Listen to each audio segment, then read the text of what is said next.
गंगा यमुनावा के बिचवा से जरिया एक लगावई से जरिया एक लगावई हो रामा वही से जिया सोमई भगवान त गोदी माँ शीतल रानी गोदिया शीतल रानी हो सुआई साई सीता जगई त रामा का जगवई त रामा का जगवई हो रामा वो है समझाई कब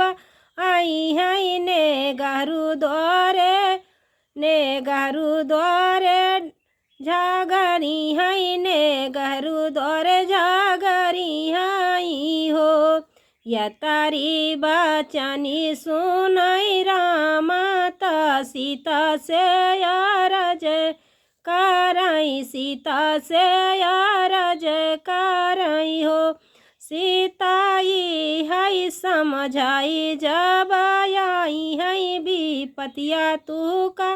परी है विपतिया तू का परी है हो यतनी बचनी सुनई सीता त रामा से अरज करई रामा से अरज करई हो रामा जी कर दशरथ ऐसा ससुर जनक यश बापैया जनक यश बापैया हो रामा जी कर कौशल्या ऐसी सास लखन यश दिया वर लखन यश दिया वर हो रामा जी कै दुआरे यश नायक विपतिया कैसे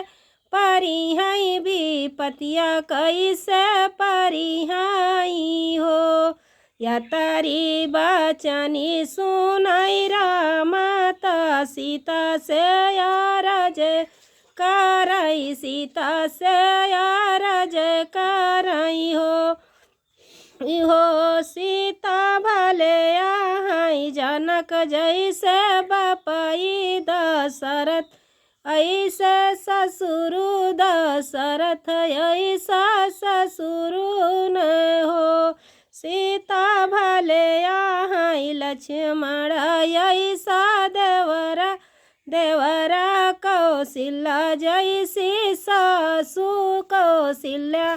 जैसी सासु ने हो सीता भले तोहरे हमरे यसा नायक विपतिया तू है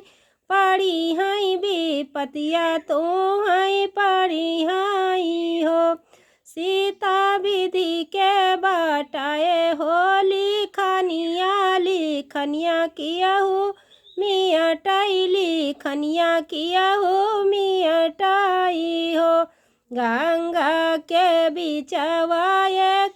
गंगा के बिचवा से जरिया एक